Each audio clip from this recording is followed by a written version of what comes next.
right?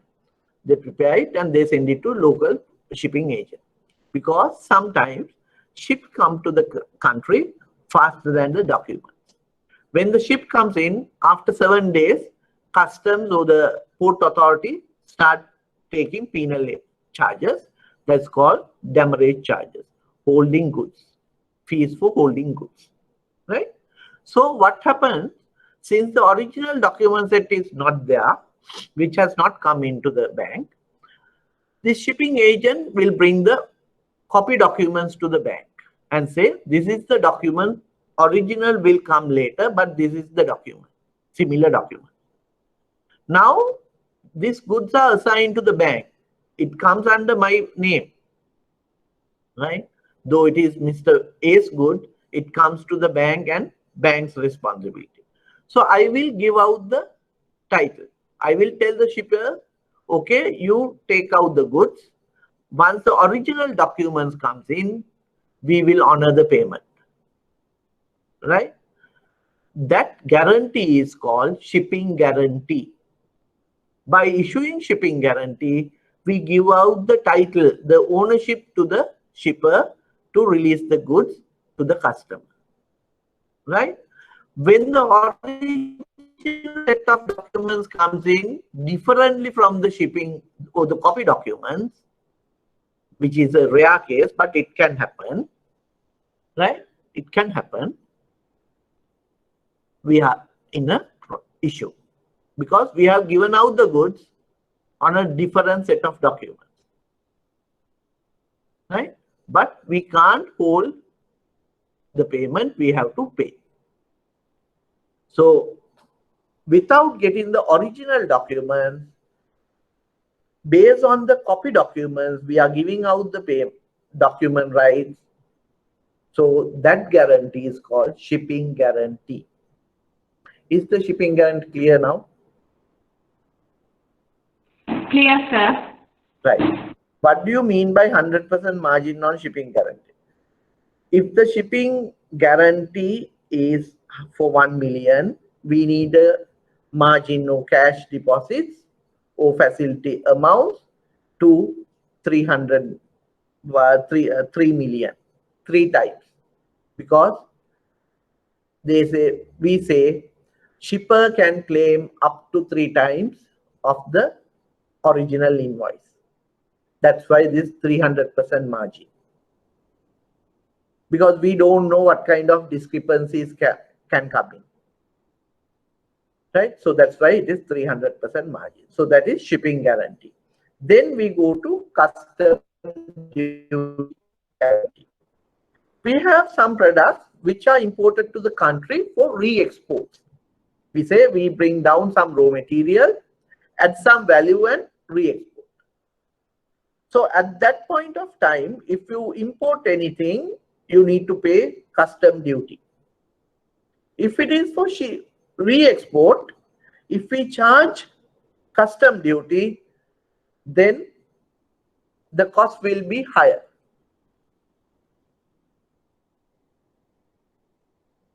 Right? Cost will be higher. Therefore, bank says to customs, don't charge custom duty, release the goods to the customer. If the customer does not re-export the goods, we will pay the custom duty on behalf of the customer. That's a guarantee given by the bank on behalf of the customer. If the customer does not re-export, we will honor the payment, right? That is called custom duty guarantee. Is it clear, Varuni? Clear, sir. Okay, it is for custom duty payment, right? So with that, we are done with LCs, but we have another 2 things, which is DADP, right? So you have India, we have Sri Lanka, we have the border, goods, Mr. B in New Delhi, Mr. A in Colombo, BOC, State Bank of India, right? The same thing. This is the ship, right? I'm very good at drawings. See my drawings, right? This is the ship where the goods comes in, right? I will talk about DP first. You have a, we have two other words also. Pro forma invoice and commercial invoice. Now I want to get goods like Mr. A and Mr. B has been dealing with for few years now. They have dealt, so they know each other. So they don't, in that scenario, that's the second scenario. We need a contract, but we don't need a confirm payment mechanism, but some sort of a payment mechanism. What happened here is Mr. B sends a pro forma invoice saying that he can provide A grade goods basmati at a price of 100 rupees a kilo and 10,000 kilos before February 28. That initial invoice is called pro forma invoice. So B sends Mr. A the pro forma invoice. Then Mr. A sends Mr. B PO, purchase order. PO, purchase order. Right? Now they have dealt separately. They got the pro forma invoice. Based on the pro forma invoice, Mr. A confirmed the purchase. That is called purchase order. Based on the purchase order, Mr. B prepares all the goods and send the goods to Sri Lanka. It is there at the customs. Then Mr. B sends the documents to State Bank of India, and State Bank of India will send to Bank of Ceylon here. If it is DP, what happens? Goods are there, documents routed through Bank of Ceylon. Then Bank of Ceylon will call Mr. A and say, there is a set of documents on behalf of you. You can collect the documents and get the goods cleared, but you need to pay. Documents on payment. There is a set of documents. You can take the goods out with this document, but you have to pay first before we release in the goods. So Mr. B has a comfort to say that Bank of Ceylon will not release the documents to Mr. A without getting the payment. Mr. A comes and pays the bank. Then bank will release the documents to Mr. A. So he can go and get the goods. This cash Bank of Ceylon received will send to State Bank of India, then subsequent to this. It is only on payment, receipt of payment, we release the documents. Documents on payment. So Mr. B has a comfort to say that the reputed bank will not release the documents to Mr. A without collecting my payment. Right? So it is like that. That is document on payment. Then we talk about DA. Here a credit period involved. So similarly, we have a purchase order. we have a performer invoice, we have a purchase order. Then documents will be submitted here with a credit period to Mr. A, right? State Bank of India will send the documents to Bank of Ceylon, and Bank of Ceylon will call Mr. B, A and say, you can take the documents out. Please sign the bill of exchange, right? Saying that your agreement to pay after 30 days or 45 days, whatever, as per the document say. Once the bill of exchange is signed, we send it back to State Bank of India of exchange. After 30 days, State Bank of India presents the bill of exchange to Bank of Ceylon. Then we will ask Mr. A to pay us. If the customer pays, we will send the cash.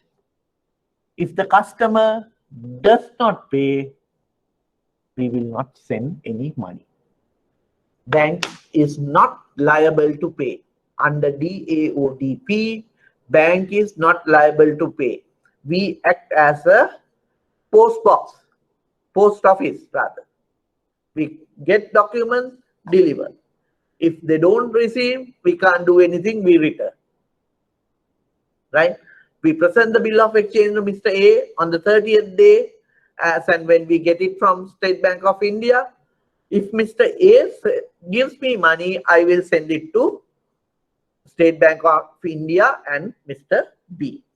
If Mr. A does not pay, Bank of Ceylon can't do anything. I just say, he's not paying, can't do anything. This is your bill of exchange.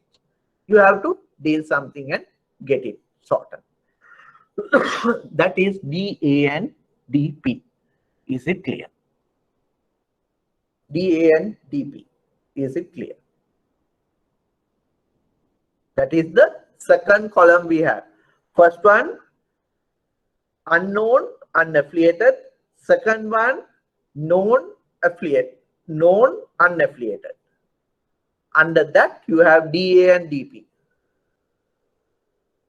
Role of bill of exchange is to, that's the agreement to pay that amount at the end of the credit period. Okay, Varuni? Bill of exchange here is only the agreement to pay from the customer. When we present the bill of exchange to the customer, if they don't pay, we can't do anything.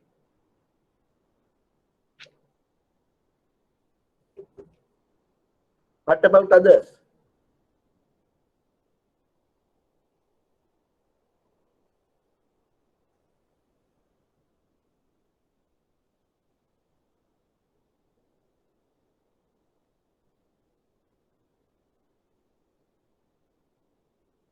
Either it is fully clear or not 100% clear or 100% not clear. What about others? Can I see some answers? One, I got two.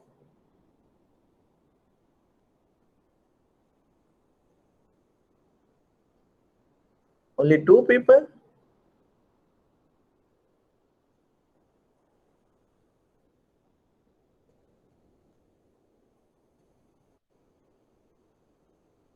Okay, I have a question there.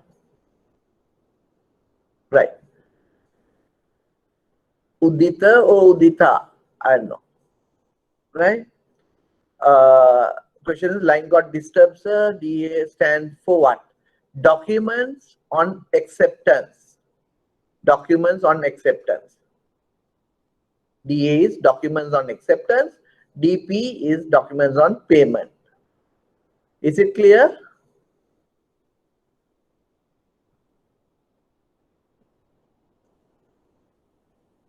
Right. So that is the second column. We have the third column. Right. Third column. Third column is again this. You have the country. Mr. B, Mr. A. You have pro forma invoice, you have commercial invoice. Pro forma invoice, send the purchase order, right? Once the goods are done, goods will be sent here, right? And the documents will be sent here. This is the document.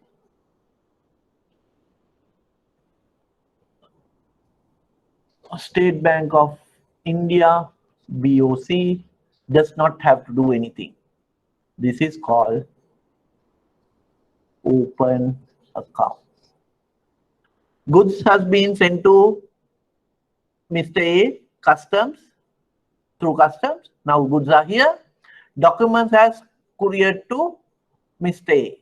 So now Mr. A can go to customs and clear the documents, right? If he wants to send money, he can send money. If he does not want to send money, he does not need to send money, because there is no any guarantee, any sort of guarantee on payment, right? If he decide to pay money, he will have to come to the banking system to remit money.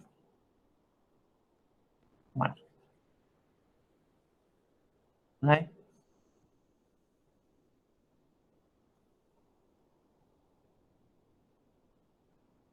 Okay, that is called open account. Bank is not getting involved. Goods come separately, documents come separately, nothing to do with the bank. If the customer want to remit money, only he will come to the bank and remit. We just do a outward remittance, OTT. That is called open account. Is the open account clear?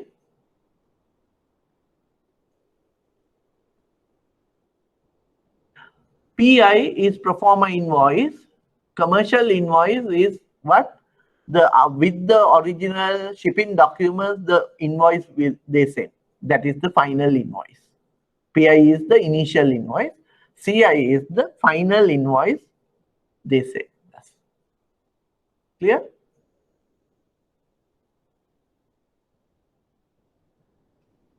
So we discuss LCs, we discuss. Okay. Marky, just hold on. Any other requirements? How about others? Only 2 people are active now. I have 19.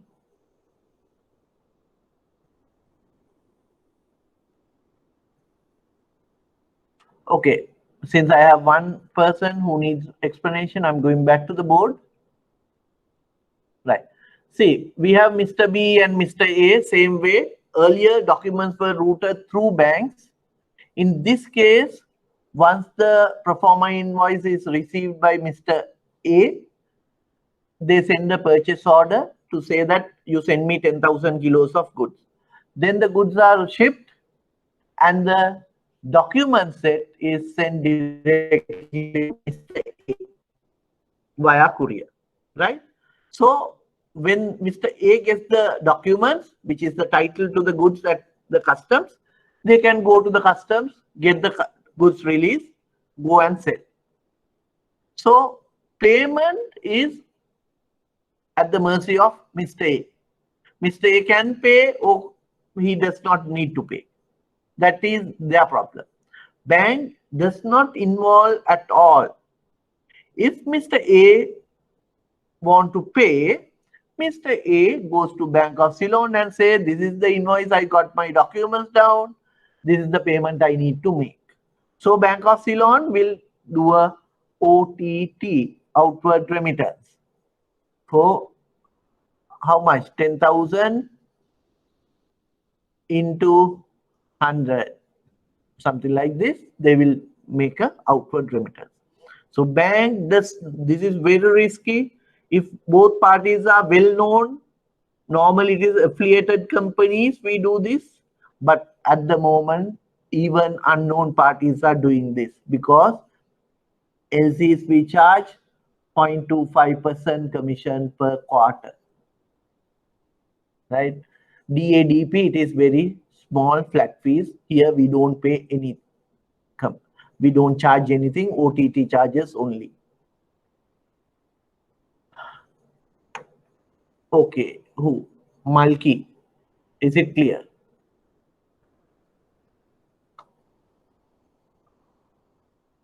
Okay, now we'll go to shipping, and we did trust receipt loans, right? This is a way of financing the imports. Once the imports are here, we give the goods to the customer. Customer will not be able to pay immediately. This is a post-import financing mechanism. Like what current days, what we do, we get the goods down, we give the customer the documents, and we grant a 30 days or 90 days or 120 days short-term loan to settle the LC. That's called post-import finance, PIF, right? This is similar thing, trust receipt loans. This is little cumbersome, but it is very useful. Goods imported are consigned to the bank. Goods comes to the bank, we give out our title, right? So when we giving out it is our own goods. So on trust, we give to the customer. Customer need to pay us once they sell. That is called trust. Customer will become the trustee of the good. If we violate the condition, it will become a criminal offense. Straight to the high courts, not the normal courts. He holds goods on the trust of the bank. After selling them, then the due amount to be paid to the bank. This is governed under Trust Receipt Ordinance 12 of 1947 and Act number 13 of 1990. Right? So TR loans. Since this is very cumbersome, we don't do these things now.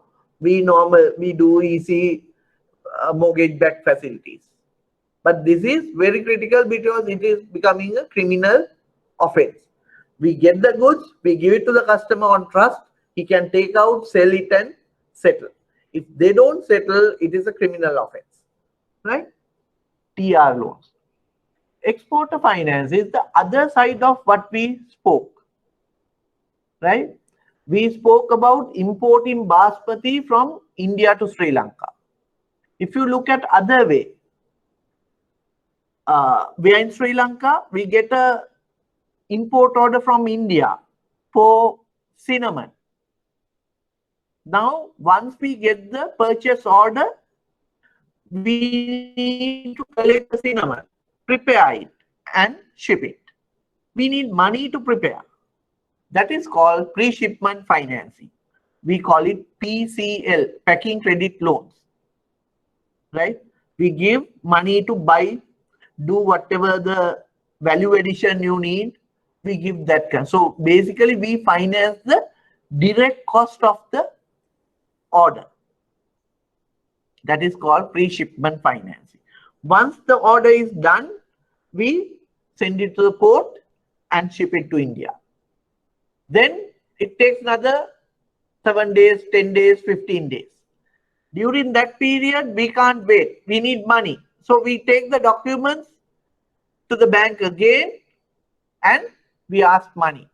That is called post-shipment finance.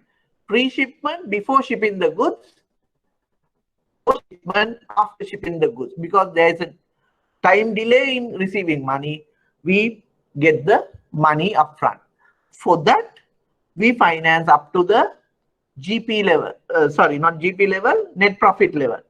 Because that money needs to be used to administration cost, interest cost and those things. But we don't give them the profit margin, net profit margin we don't give.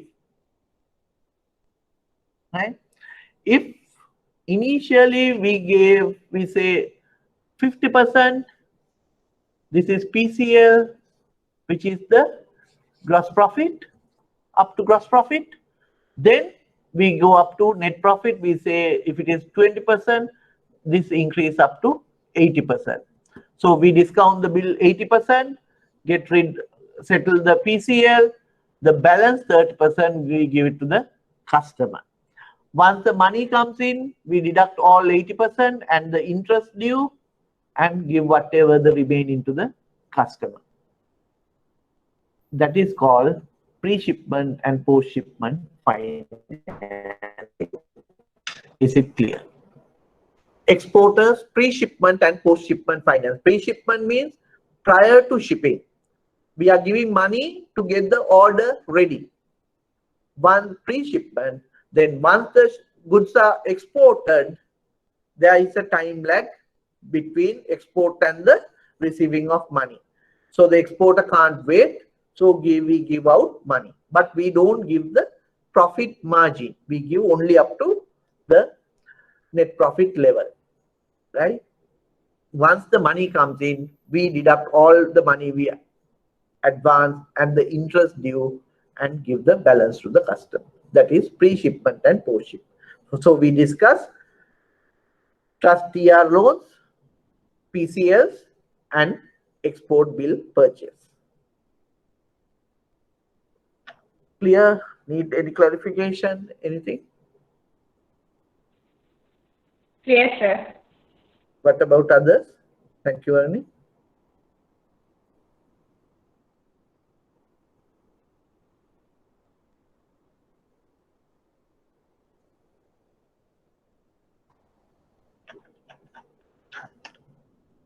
Always the same people are answering. Why is others? Because I don't want, I'm not teaching few of you. I'm teaching the entire. Because I want everyone to pass.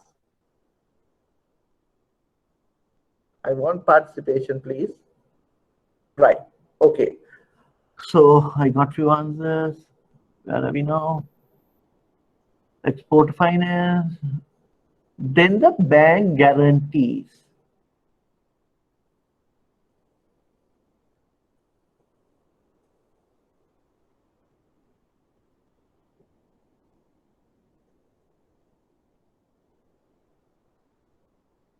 Can you see the board? If I write on the board, is it clear?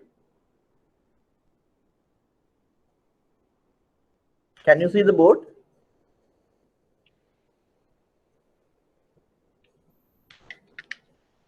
Right. It's like this. Right? We say we want to build a road from Colombo to Kandy. Right? We want to build a road from Colombo to Kandy. 118 kilometers. Road width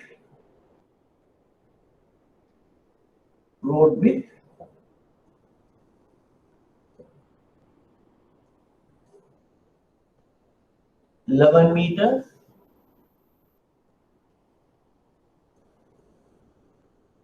Road height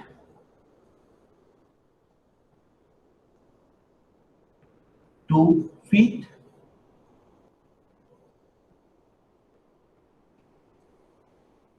Calverts 100. This is the description of the road. A grade, the description of the road. So I will publish this on the paper, right? And I will ask the suitable contractors to say how much they want to do this road. That is called, we call for tender bids. Tenders. It is to select some people who can do this. Right? I publish this and then I ask for the interested parties. That is called, they need to bid. Right? They need to bid to obtain the construction work, right? So we say we have 100 customers who are interested. They all can come front and give prices. Okay, I have all the requirements. One guy will tell, okay, I will do it for 250 million. Another guy will come and say 251 million. Someone else will come and say 249.5 million. Like that, they will give me bids. I have 100 bids. Then there will be a technical committee who will go through all these bids, right? They will see the capabilities, what they have done, what are the equipments they have, whether the pricing is correct, everything they will see, check. Then they will select, we say A, B, C, D, like that. They will select C, right? First one is C, they will select. So they call Mr. C and say, you are selected, your tender is offered to you, right? But Mr. C will not come and accept the tender. Now the committee has to rework to select the second one. There is a cost involved. Therefore, at the time of a bid, we ask for bid bond, right? That is to say, if the selected party, if my customer does not accept the bid, we will pay a smaller amount, maybe 1%, 2%, 3% maximum. That is called bid bond, in order to cover the cost you incur.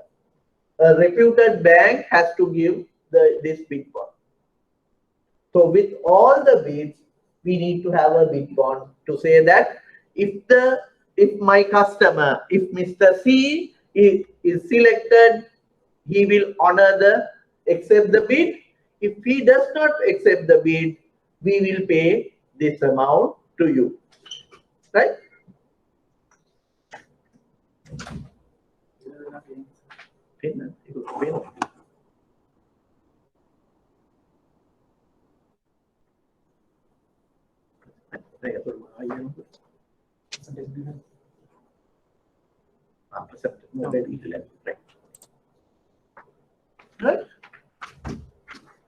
Right? So it is bid bonds. That is to say, if my customer is selected, he will honor and accept the bid. If not, bank will pay this. Once the bid is accepted, they have to start work. So they need some advance. Normally it is 20%, 15 to 20%. So the selected party C will have to give another guarantee from a bank. That guarantee is called Advance Payment Guarantee, APG, right? Advance Payment Guarantee. So a bank will have to come forward and guarantee the advance payment. We say it is 20% for so it is around 50 million. The government will pay 50 million upfront. So bank will have to say, my customer will work at least for 50 million. If not, we will honor the payment. We will compensate the government. So that is called advance payment guarantee.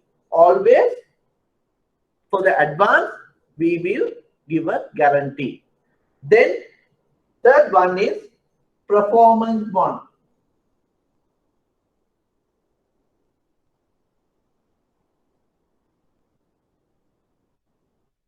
Right? Again, bank will have to give a confirmation to the government to say, my customer will do as per your specification. It has to be 11 meters. It is not 10 meters and 0.9. It is 11 meters. Road height 2 feet. Grade data. That guarantee performance. My customer will do the work based on your requirement. They will perform properly. That guarantee is called performance bond. Normally it is 10 to 15%. Right?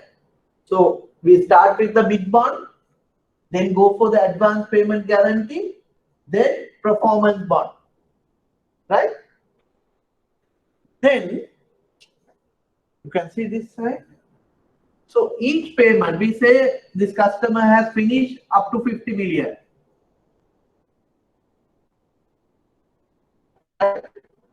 So from 50 million, they have paid a 20% advance.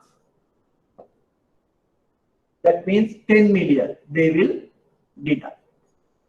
You have 40%, 40 million. Then 5% we call retention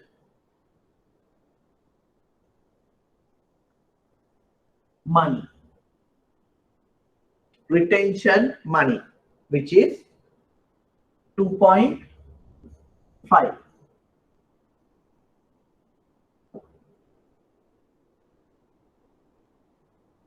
So when they send the 50 million advance payment requirement, they need a 20% and retention money, they will hold 5% of the bill. That is to compensate for any workmanship defects. Once the road is completed, that is a problem of the workmanship. It sinks. So that is workmanship problems. Right? So they retain 5%. If the contractor wants this 5%, they can give a retention guarantee.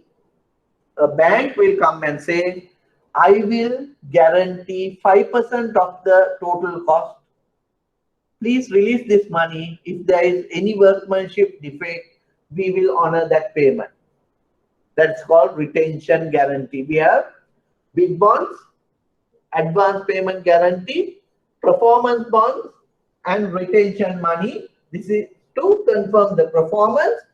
This is to confirm payment for any workmanship. Right? Then, once the road is done, they need to maintain it for some time. Maybe a 6-month period or a 1-year period or 2-year period. That guarantee is called maintenance guarantee. This performance guarantee becomes maintenance guarantee then. Right? Some roads or some construction, they need maintenance guarantee.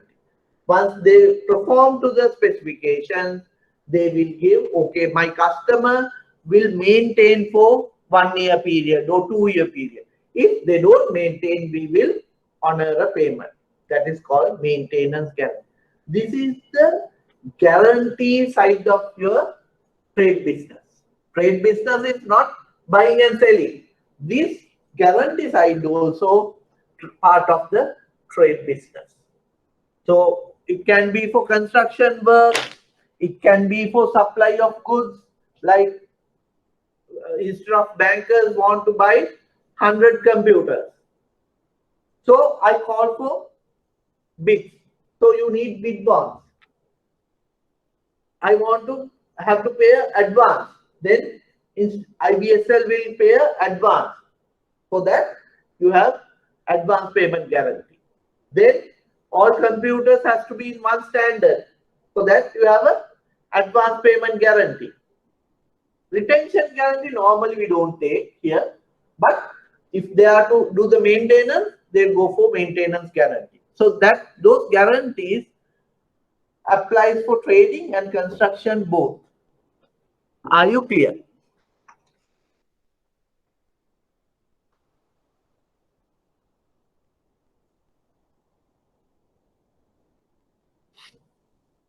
Each stage we charge fees. Maruni, guarantees are issued on 3% margin.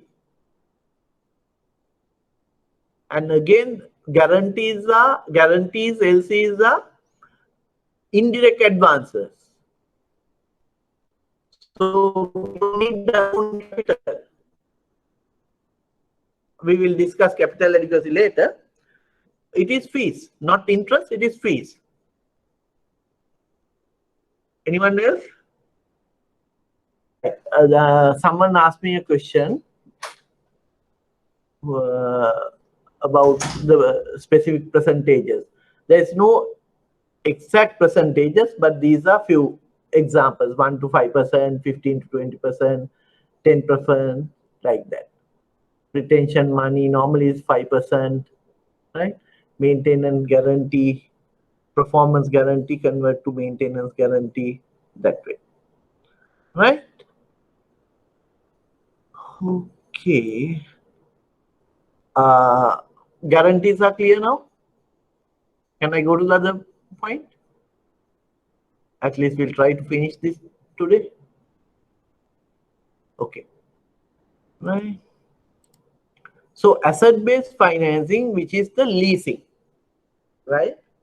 Leasing, we have two types of leasing: financial leases and operational leases. Financial leases are leases, like leasing is this. We have a lessor and the lessee, the bank and the customer.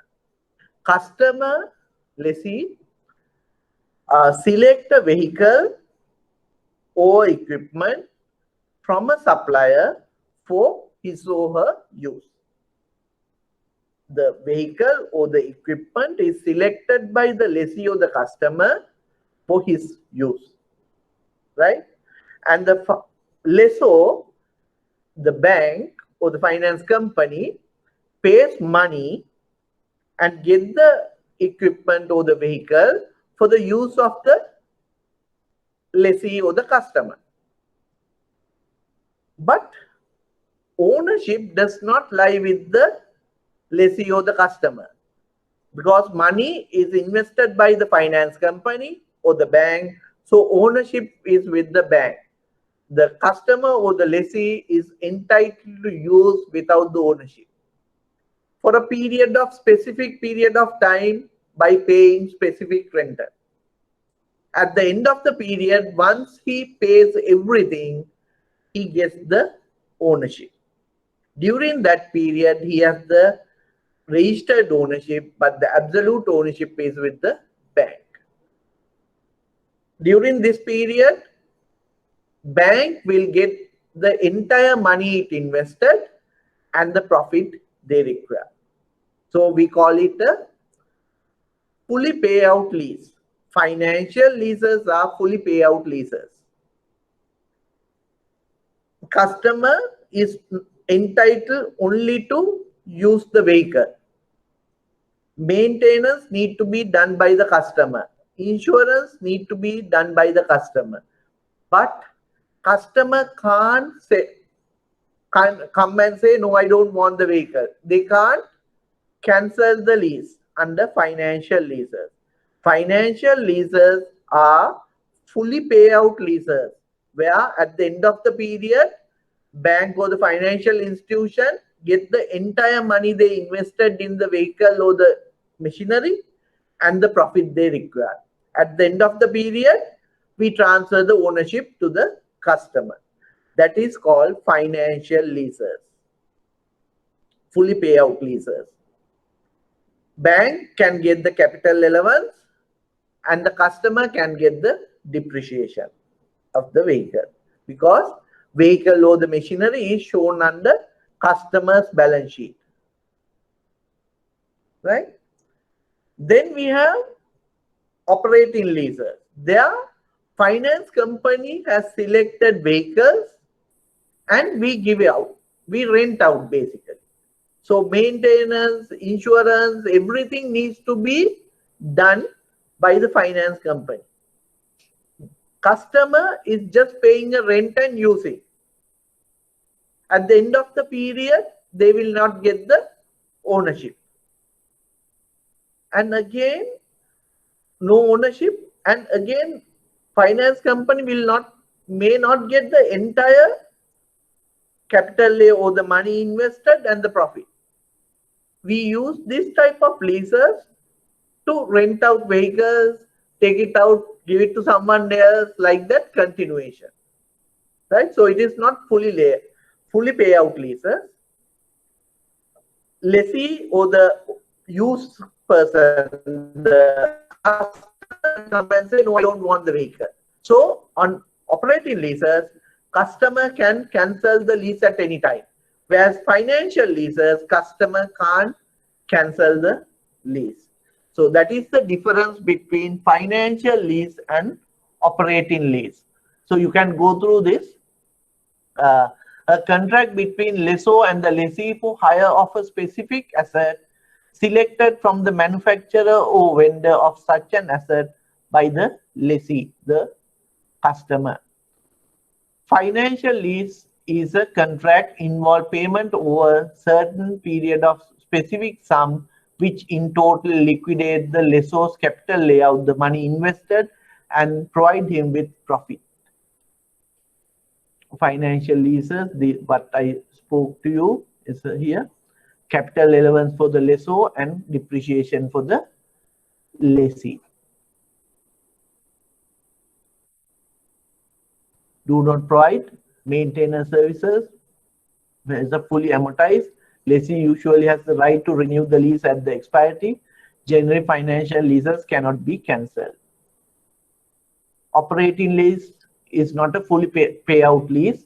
Lessee can cancel the lease before the expiry. Usually require lessor to maintain and insure the asset. Customer, this is an off-balance sheet. Tax allowance goes to the lessor and higher than for financial leases. Customer can claim tax deduction over total lease rentals. Right? This is a justification. This is the accounting that you don't need. Only you need to know what is the financial lease and what is the operating lease. Is it clear? Leasing.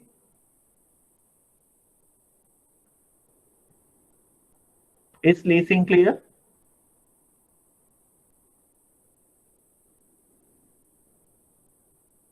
What happened to everyone? Financial leases, it is a fully payout lease. Operating lease, it is not a fully payout. Financial lease, you can't cancel. Operating lease, you can cancel. Right? Operating lease is a off-balance sheet item. Financial lease is a on-balance sheet item. Right? Right. Then we will go to the last one.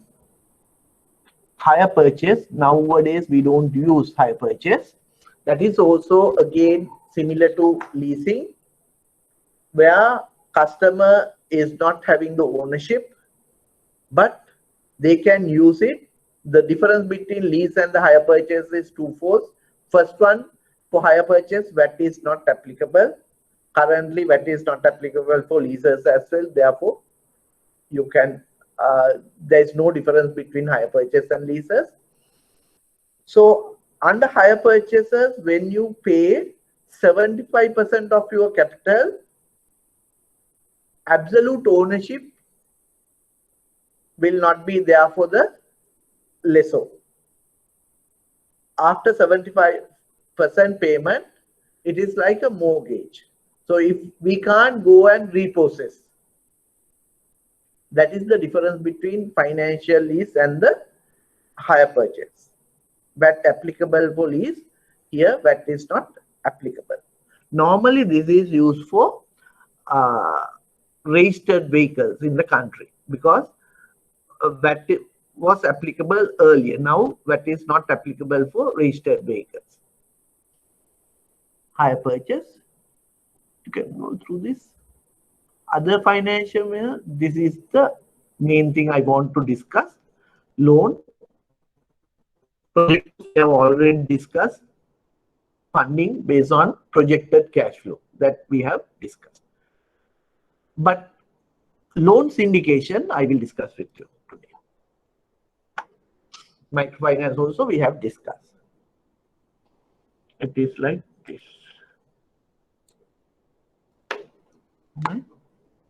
We say,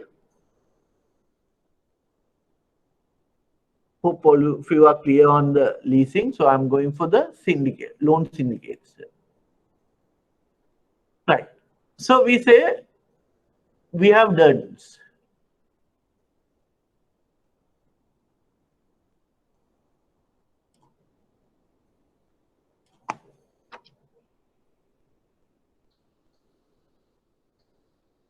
They want 5 billion loan, right? They approach NDB for 5 billion loan, right? They are going to start a new heart center, right? So they approach NDB for 5 billion. NDB is not willing to put 5 billion. Two things. One, they don't want to take that big credit risk. What will happen if the heart center fails or no heart attacks or something goes wrong and they can't pay? So NDB will have to get the entire hit. What happens in this kind of big loans? NDB will ask commercial bank, Combank, BOC, People's Bank,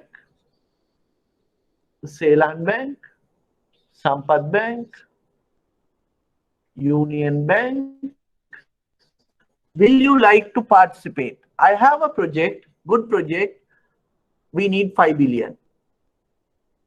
So they will do the evaluations and they will speak to all these banks. Combank will come and say, okay, I will put 1 billion. Bank of Ceylon will say, I will put 500. NDB will say, I will put 500. Ceylon 750, 250, 1 billion. Like that, they will collectively give money to finance this 5 billion.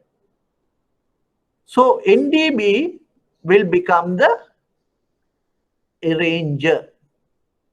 So this kind of all banks coming together and financing a project is called loan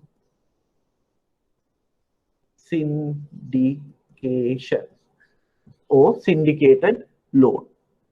This bank will give 1, this bank will give 1, this bank will give 1. Like that, all will fund. But they will not do it separately.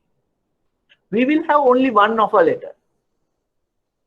All the banks will sign on this offer letter.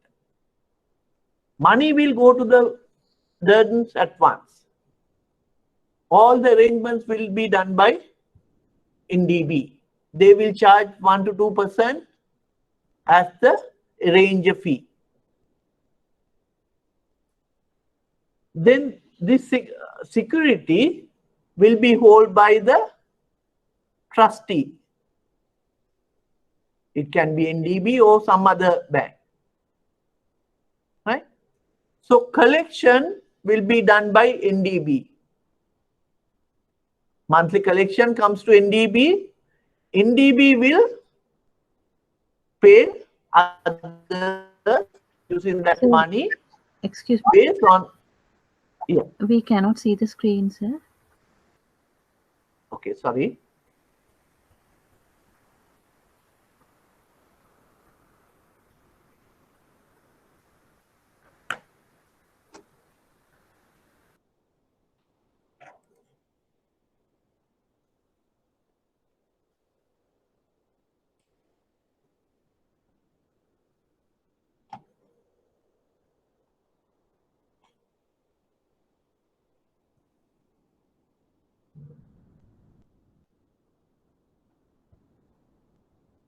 Can you see this?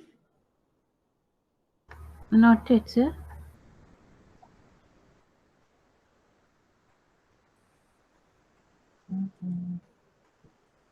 This one you can see, right? Only the whiteboard we can. Okay. Sorry about that. I don't know what.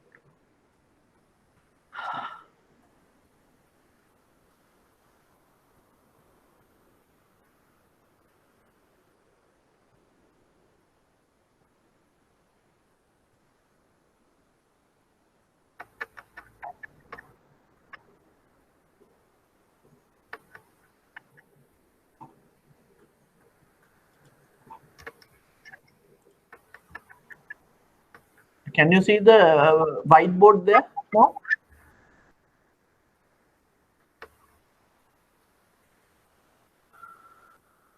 Someone says you can see. Can you see the whiteboard? This part?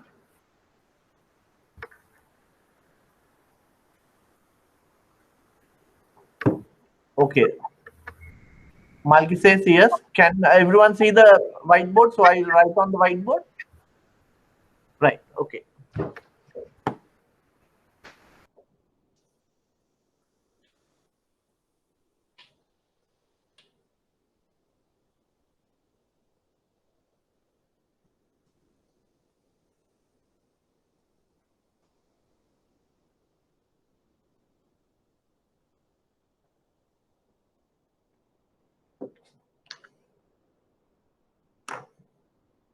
Right. So then want a 5 billion loan. They want a 5 billion loan. They approach NDB, right? But NDB does not want to give 5 billion because it's a big loan. If something goes wrong, NDB will have a big hit, right? Or NDB may not be in a position to give because of capital. That any reason can happen. So what they do, they evaluate the proposal. If they think that this is a good proposal, they will contact Combank, Bank of Ceylon, People's Bank, Ceylon Bank, Sampath Bank, Union Bank, HSBC, like that. They will contact all of them and say, there is a proposal like this. We are ready to pump 500 million. Can you participate? So commercial bank will say, okay, I will fund. Bank of Ceylon will say, I would 1 point like that, 700, 1.2 billion like that, 300 million like that. They will agree to put in money, right? So NDB becomes the arranging bank, lead bank or arranger, right?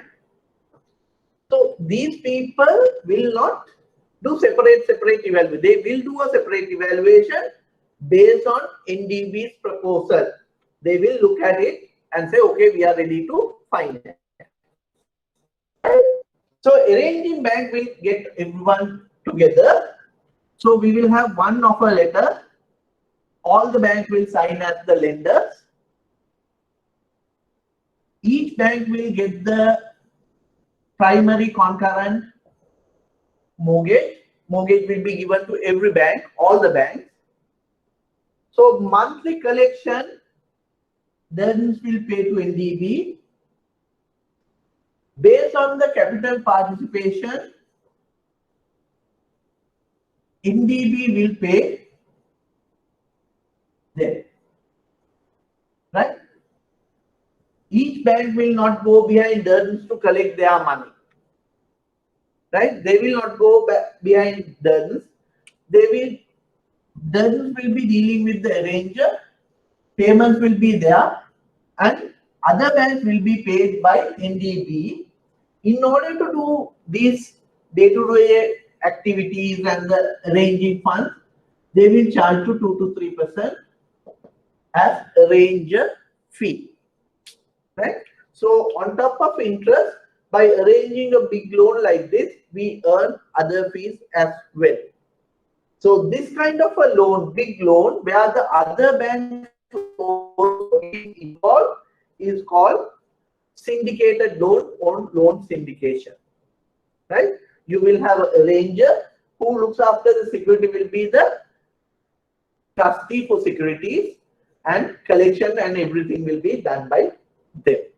This is only for big loans. This is not for 100, 200, 300 million. 2-3 billion loans they will go. So this is called a loan syndication or syndication loan.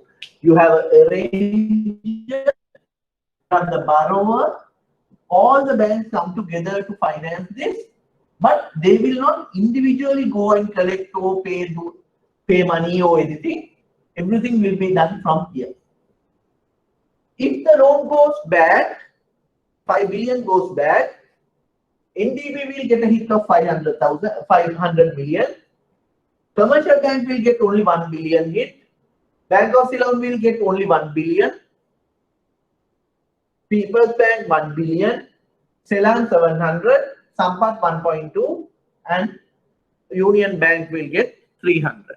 Based on the initial capital outlay, the hit also divided among everyone. So no one will get the full hit under this category, right?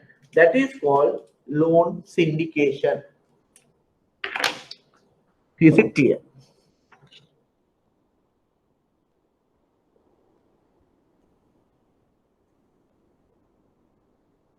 It is for bigger loans. One bank will handle the entire loan. Other banks are only funding, right? Repayment and everything will be done by the arranger or the lead manager. Right. Since it is clear, we'll go to the other one and see. Right, loan syndication, then project loans, we have discussed this earlier. It is funding based on projected cash flows. Funding based on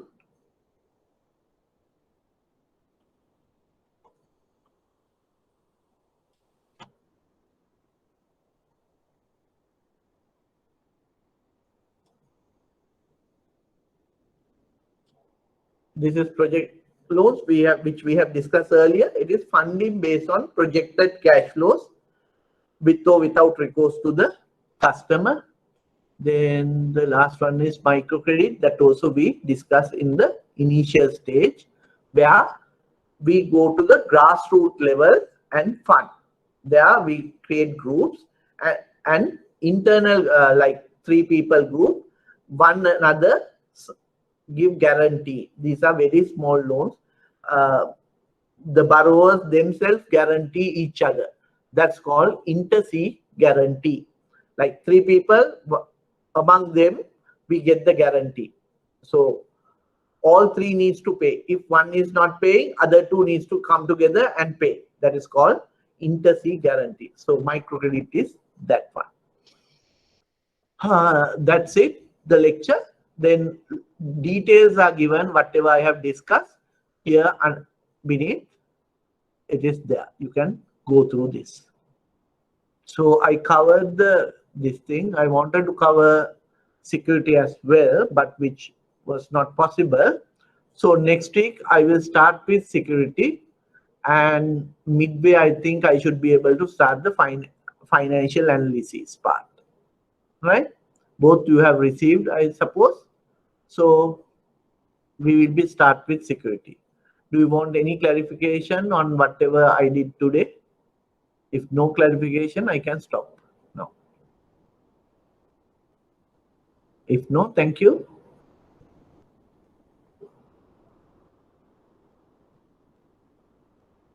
Okay, thank you very much.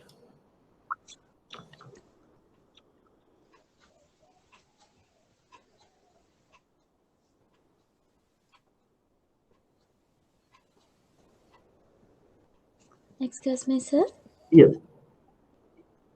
Sir, this time, I mean, this January end, I will going to sit the exam.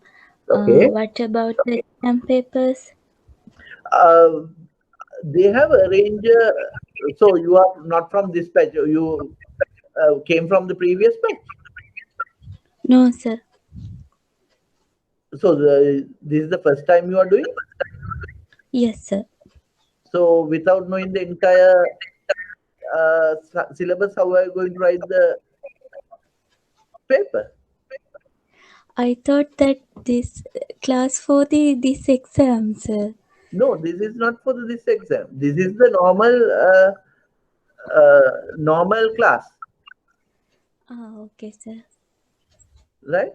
You will have they have arranged a revision class Uh-huh. on 23rd and 24th, 3 hour 2 sessions of this Uh-huh. month. Okay, I will participate, sir. Thank you. Yeah.